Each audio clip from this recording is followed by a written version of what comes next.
Bonjour, aujourd'hui nous allons entamer la deuxième partie du CNC 2018, MP, bioinformatique, recherche d'un motif. Alors ici on vous explique qu'est-ce que c'est que la bioinformatique. Alors dans le domaine de la bioinformatique, la recherche de sous-chaînes de caractères appelés motifs dans un texte de très grande taille était un composant important de beaucoup d'algorithmes puisqu'on travaille sur des textes de taille très importante. On a toujours cette obsession de l'efficacité des algorithmes. Moins on a à faire de comparaison, plus rapide sera l'exécution des algorithmes. Le motif à rechercher ainsi que le texte dans lequel on effectue la recherche sont écrits dans un alphabet composé de 4 caractères ACGT. Ces caractères représentent les 4 bases de l'ADN: adénine, cytosine, guanine et thymine. Alors maintenant on va passer au premier point, le codage des caractères de l'alphabet. D'accord? Alors nous avons 4 caractères ACGT. D'accord? Alors dans le but d'économiser la mémoire, on peut utiliser un codage binaire réduit pour ces 4 caractères. Alors on vous demande quel est le minimum de bits nécessaire pour coder 4 éléments. Alors 4 éléments, on sait très bien que 4 c'est 2 à la puissance 2. Donc log base 2 de 2 à la puissance 2 vous donne 2. Donc on a besoin de 2 bits, d'accord, pour coder ces 4 éléments. Pour coder 4 éléments, on a besoin de 2 bits. Ok. La deuxième question, donnez un exemple de code binaire pour chaque caractère de cet alphabet. Alors on propose à ce que le A soit codé comme 00, le C 01, le G 10 et le T 11. D'accord? Préfixe d'une chaîne de caractères. Alors un préfixe d'une chaîne de caractères S non vide est une sous-chaîne non vide de S composée de la suite des caractères entre la première position de S et une certaine position dans S. Exemple. D'accord? Alors on a ici TAT est un préfixe, TATCTA est un préfixe. Alors toute la chaîne est un préfixe, T est un préfixe et la chaîne CTAG n'est pas un préfixe de S. D'accord? Alors écrire une fonction préfixe MS qui reçoit un paramètre de chaîne de caractères M et S non vide et qui retourne true si la chaîne M est un préfixe S, sinon elle retourne fausse. Alors j'ai déjà écrit les fonctions. D'accord? Alors def préfixe MS, alors si la taille de M déjà est plus grande que S, on peut conclure que M n'est pas un préfixe. Sinon, je vais parcourir la liste M et je vais comparer composante par composante. Donc si je retrouve une lettre qui n'appartient pas à S, à la chaîne, je retourne immédiatement fausse. Alors si à la fin du parcours de mon préfixe, il n'y a aucune différence, je retourne true. D'accord? Mais à la sortie de la boucle. D'accord? Alors, quel est le nombre de comparaisons élémentaires effectuées par la fonction préfixe? Alors, je suppose que la fonction est claire et qu'on n'a pas besoin de faire un test d'appel. Puisque vous insistez. Alors, CTA. Okay. Qu'est-ce qu'il me dit? Il me dit true. En effet, c'est un préfixe. D'accord? La question suivante, on nous demande le nombre de comparaisons élémentaires effectuées par la fonction préfixe ms dans le pire des cas. Déduire la complexité de la fonction préfixe ms dans le pire des cas. Alors dans le pire des cas, on sait très bien que les coûts, ici on a une comparaison dont le coût est constant. Alors dans votre programme, le coût constant est unitaire, autrement dit il vaut 1. Alors ici, nous avons une comparaison, le coût est constant, d'accord, et c'est une comparaison qui va se répéter m fois. Donc on voit bien que la complexité est linéaire. Alors dans le pire des cas, le nombre de comparaisons est ln de m. Donc la complexité de la fonction préfixe ms, O de m, étant O de m avec m est égal à ln de m. Dans la question, on n'a pas demandé de justifier ni de quoi que ce soit. Lorsqu'on vous donne justifier la complexité, il faut écrire devant chaque instruction son coût et le nombre de fois qu'elle se répète et calculer la complexité, d'accord? Alors, c'est pas quelque chose qu'il faut prendre à la légère, d'accord? Donc, tant qu'on ne vous a pas demandé de justifier, ça passe, pas de problème, vous pouvez écrire une phrase comme celle-là. Mais lorsqu'on vous demande de justifier, prenez le temps de bien expliquer et de justifier, d'accord, votre complexité. Suffixe d'une chaîne de caractères. Un suffixe d'une chaîne de caractères S non vide est une sous-chaîne non vide de S composée de la suite des caractères en partant d'une certaine position P dans S jusqu'à la dernière position de S. L'entier P est appelé position du suffixe. Exemple. Alors vous avez ici S est égal TA, TC, TA, GC, TA. La chaîne TC, TA, GC, TA est un suffixe. D'accord? Et sa position est 2. Autrement dit, on va aller à partir de là. Nous avons TCTA, GCTA. D'accord, il commence au niveau de la position 2 puisque la première position c'est 0. D'accord. Alors là, vous avez des exemples.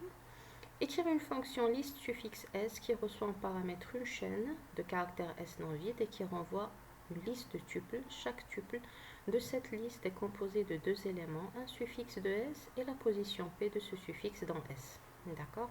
Alors ici, on vous donne un exemple. Exemple, cette chaîne, liste suffixe doit me renvoyer cette liste-là.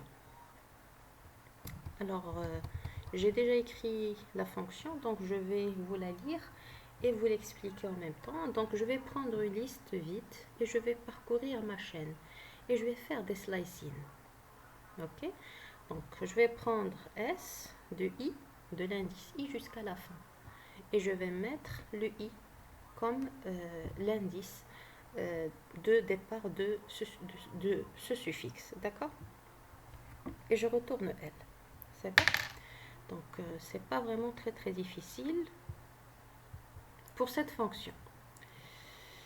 Tri de la liste des suffixes. Alors ici, qu'est-ce qu'on vous demande? On vous demande de rédiger une fonction tri-liste qui reçoit en paramètre la liste L des suffixes d'une chaîne de caractères non vide créée selon le principe décrit dans la question 5. La fonction tri-liste trie les éléments de L dans l'ordre alphabétique des suffixes. Alors ici, on vous interdit d'utiliser sorted ou d'utiliser sort. D'accord? Alors le tri, comme vous allez le remarquer, est dans l'ordre croissant. D'accord? Alors dans l'ordre croissant du codage ASCII des caractères. Alors on sait très bien que le codage ASCII de grand A c'est 65. D'accord? Alors vous pouvez écrire ici ordre de A. Okay. Et vous aurez son code ASCII. Bien. Alors maintenant on vous demande de trier cette liste. Alors on va utiliser le tri par insertion.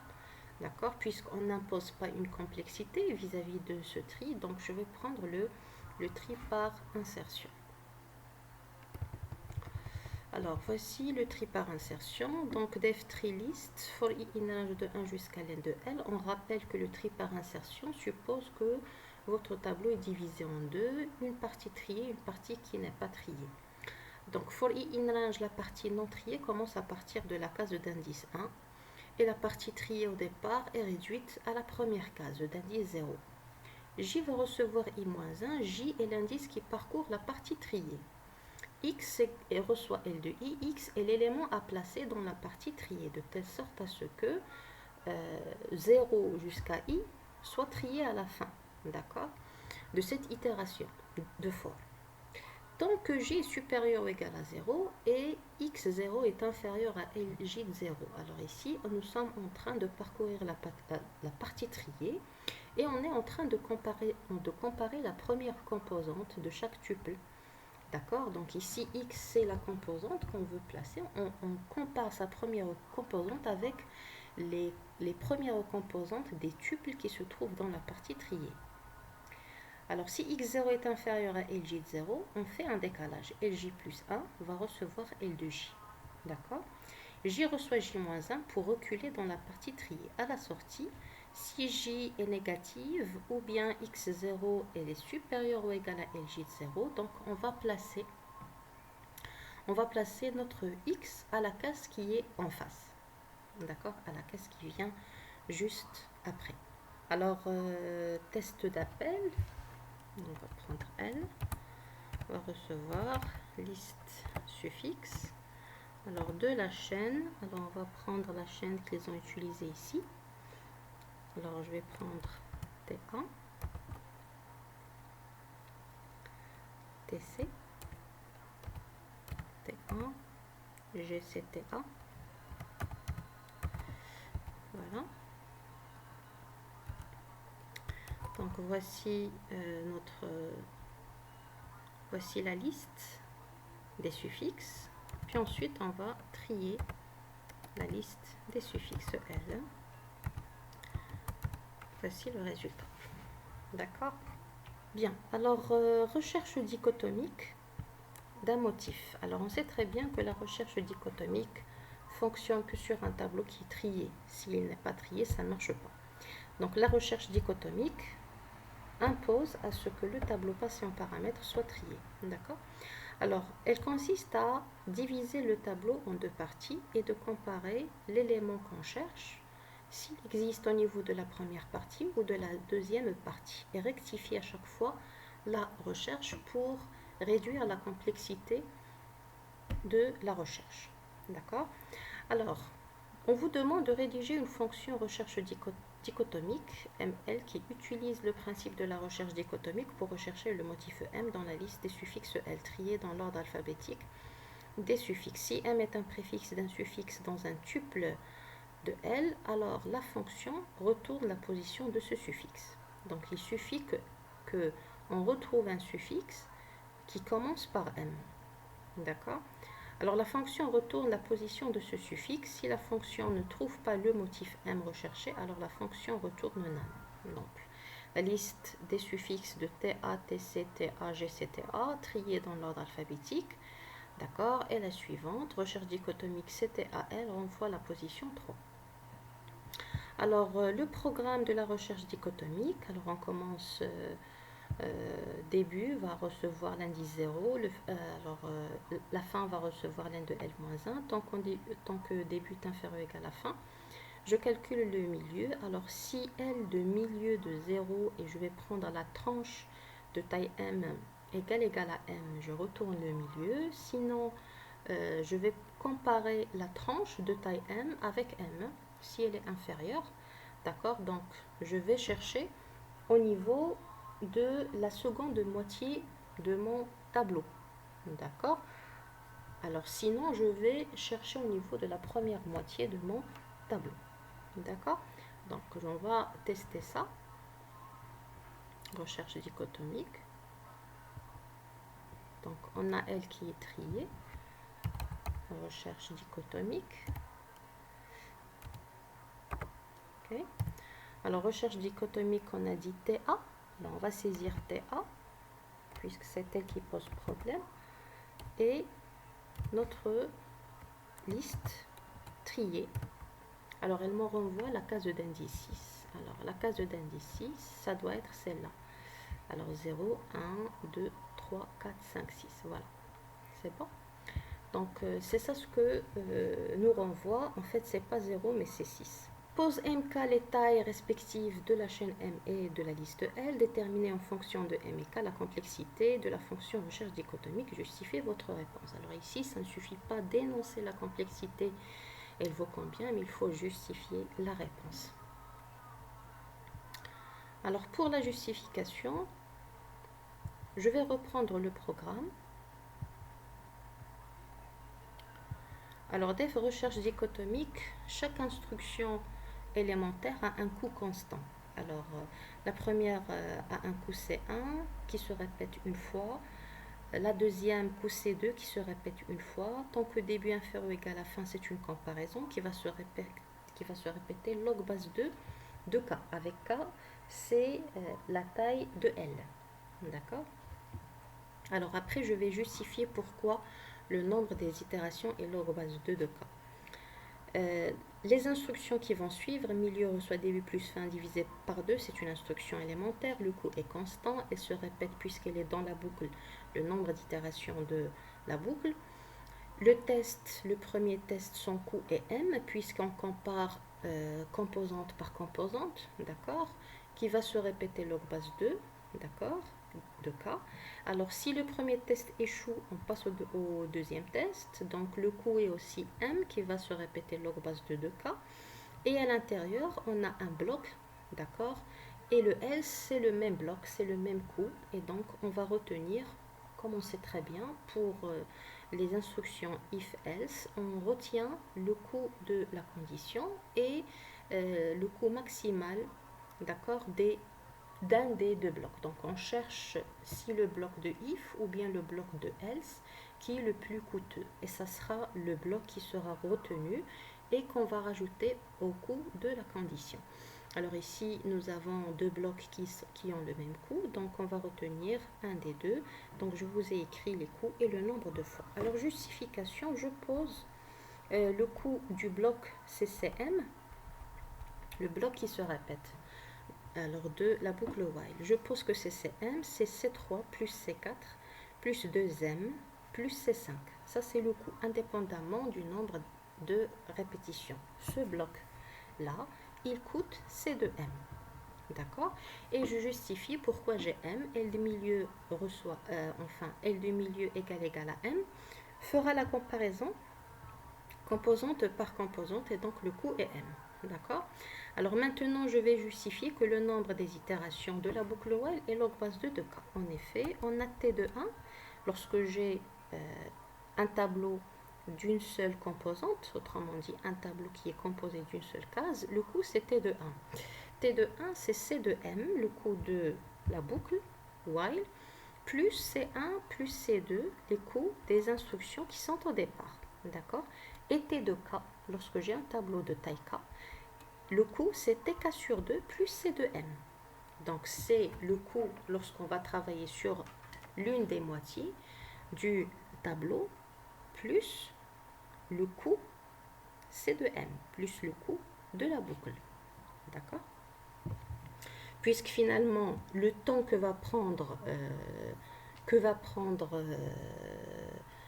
un tableau de taille K, c'est l'exécution du bloc de la boucle plus le temps pour travailler sur la moitié du tableau. D'accord? Où C de M est le coût du bloc qui se répète. Donc je vais répéter cette instruction en remplaçant TK sur 2 par C de M plus TK sur 4. Nous avons pour tout K supérieur ou égal à 1, il existe L, tel que 2 à la puissance L est inférieur ou égal à K, inférieur strictement à 2 à la puissance L plus 1. Ça, c'est un résultat mathématique que vous connaissez très bien, puisque T est croissante. Je peux l'insérer à l'intérieur de ces inégalités, et j'aurai L fois T1 plus T1 est inférieur ou égal à TK, inférieur strictement à L plus 1 fois T1 plus T1. D'accord? Avec T1, c'est une fonction de M qui n'est rien d'autre que C1 plus C1 plus C2. D'accord? Donc, pour tout K supérieur ou égal à 1, d'accord? C'est-à-dire lorsque j'ai un tableau qui a au moins un seul élément, on a T de K, c'est un grand taux de L fois C de M. Avec L, c'est log base 2 de K. D'accord? Et par conséquent, le nombre des itérations que va faire notre boucle, c'est un grand taux de log base 2 de K. Parce que le coût de la boucle, parce qu'ici, qu'est-ce que nous avons fait? On a calculé le coût de la boucle.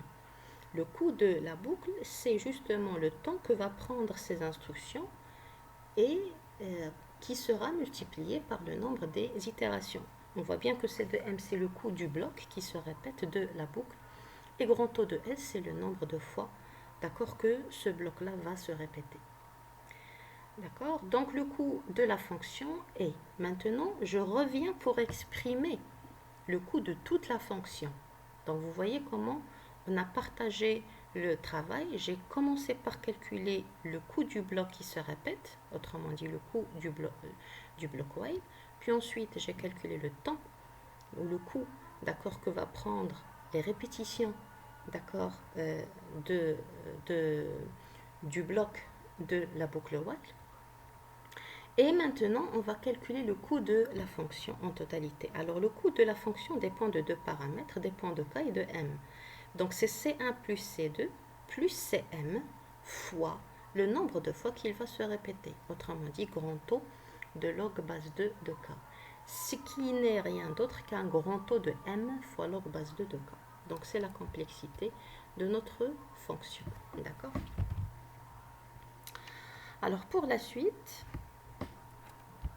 l'arbre des suffixes d'une chaîne de caractères. L'arbre des suffixes d'une chaîne de caractères S non vide est un arbre NR qui permet de représenter tous les suffixes de S. Cet arbre possède Les propriétés suivantes, la racine de l'arbre est marquée par le caractère dièse. Chaque nœud de l'arbre contient une sous-chaîne de S non vide. Les premiers caractères de sous-chaîne fils d'un même nœud sont différents. Chaque feuille de l'arbre contient un entier positif qui correspond à la position d'un suffixe dans la chaîne S.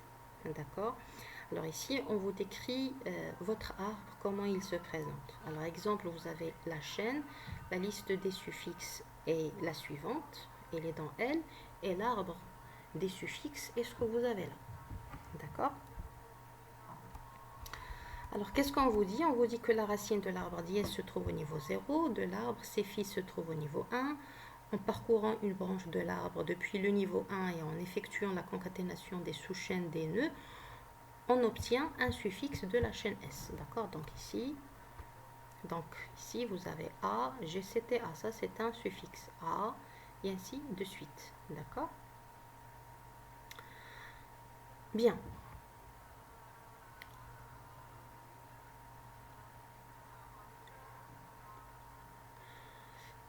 Et dans la feuille, on trouve la position de ce suffixe dans S. D'accord? Bien. Alors, qu'est-ce qu'on vous dit? Pour représenter l'arbre des suffixes, on utilise une liste composée de deux éléments, le nœud et une liste contenant tous les fils de ce nœud. Alors, elle se représente comme suit. D'accord? Alors, une feuille est représentée par la feuille et une liste vide. On suppose que la fonction arbre suffixe S reçoit en paramètre une chaîne de caractères S non vide et construit et renvoie l'arbre des suffixes de S représenté par une liste selon le principe décrit ci-dessus. Arbre des suffixes. Alors on suppose donc qu'on ne vous demande pas de le faire. Voilà, alors arbre suffixe. Qu'est-ce qu'on vous dit ici? De la chaîne suivante. Donc je vais la saisir. Alors voici l'arbre. Ok. D'accord, donc ici on ne vous demande pas de le faire. D'accord, donc ici on vous dit, on suppose que on sait créer un tel arbre. Et on vous demande de répondre aux autres questions. Alors pour les curieux qui veulent programmer cette fonction, alors je vous invite à lire cet algorithme. D'accord, donc c'est un algorithme de construction des arbres de suffixes. Alors la question qui va suivre, qu'est-ce qu'on vous demande? Écrire une fonction feuille R qui reçoit en paramètre une liste R représentant l'arbre des suffixes d'une chaîne de caractères non vides et qui retourne la liste contenant toutes les feuilles de l'arbre R. D'accord, donc ici c'est un parcours en largeur ou un parcours en profondeur. D'accord, donc ici ce n'est pas vraiment difficile. Donc le programme qui va vous donner les feuilles est le suivant. Donc des feuilles arbre, if len arbre 1 égale à 0, return arbre 0. Sinon f reçoit une liste vide for e in arbre 1. Donc ici je suis en train de tester si l'arbre 1, autrement dit, si la partie des fils, d'accord, est vide. D'accord, donc je retourne arbre 0, autrement dit la feuille. D'accord, sinon je crée une liste vide et je parcours la liste des fils, d'accord, qui se trouve dans arbre 1 et je demande, d'accord, les feuilles de chaque fils, d'accord, les feuilles de chaque fils. C'est bon. Puis ensuite je parcours cette liste et je remplis ma liste F et je la renvoie, d'accord. Alors si on veut tester ceci, donc feuille arbre, donc ici je vais lui donner ça.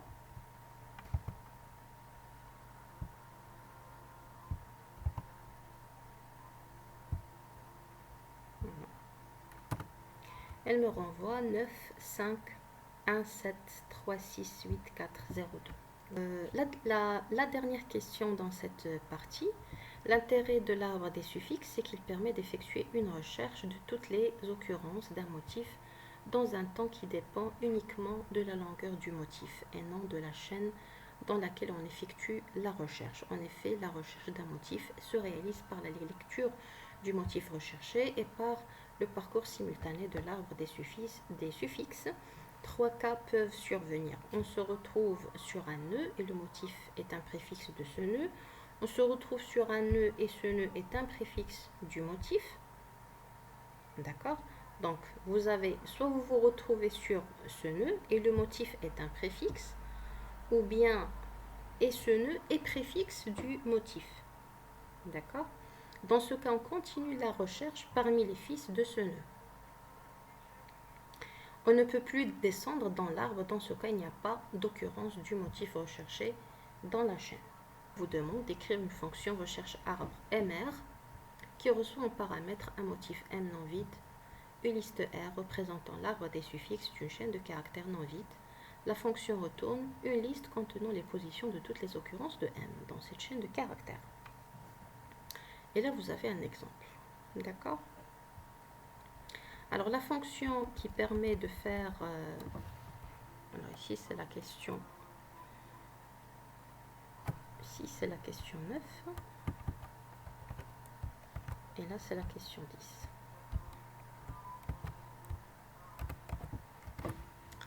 Alors, la fonction qui va vous permettre de faire une telle recherche, donc ici, j'ai utilisé une fonction auxiliaire. D'accord? Donc, le rôle de cette fonction auxiliaire, c'est de concaténer justement les chaînes rencontrées au cours de la recherche, jusqu'à trouver le motif recherché. D'accord? Alors, je prends F, c'est la liste des feuilles. La fonction auxiliaire qui va prendre l'arbre et une chaîne vide au départ. La chaîne vide, comme j'ai dit, ça sera la concaténation justement des différents caractères rencontrés au cours du chemin. Le père concaténé avec le premier fils, et ainsi de suite. Ok? Alors, je vais vous expliquer un peu l'idée. Alors, je vais prendre par exemple la chaîne vide. Mais après, une fois que j'aurai parcouru cet arbre, j'aurai dans CH le A. Et je vais demander, d'accord, à ce que ce A soit comparé avec le motif recherché. S'il est égal, bah, tant mieux.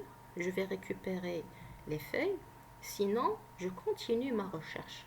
Je vais concaténer A avec GCTA, d'accord, et comparer avec le motif. Encore une fois, si ça ne marche pas, d'accord, appel récursif encore une fois, jusqu'à traverser, d'accord, tous les fils de ce A. Si on ne retrouve pas le motif, donc il y a une boucle qui parcourt tous les fils. D'accord? Donc, for E in R1, c'est la boucle qui parcourt tous les fils. If type E de 0 est égal à STR pour ne pas tomber sur ces nombres-là. Je concatène.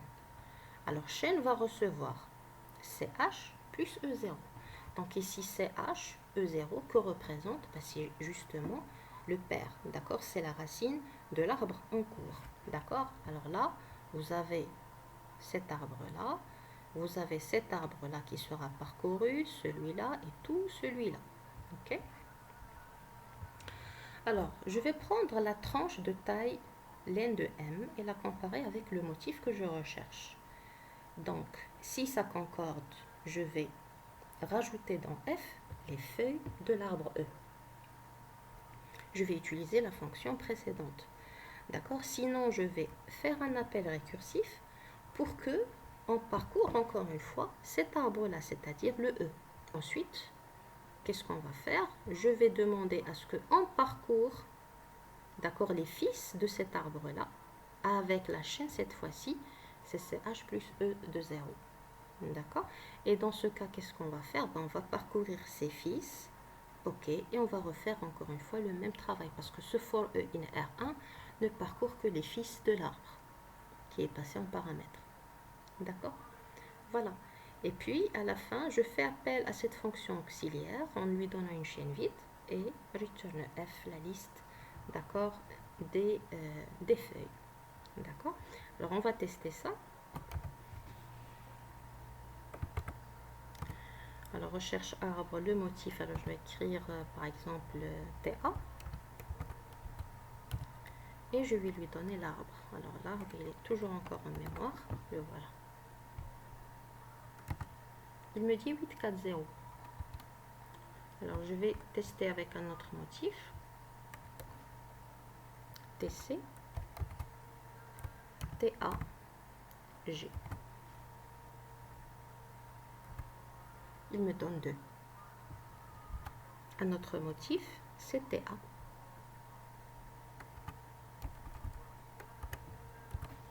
Il me donne ça 3. TACG.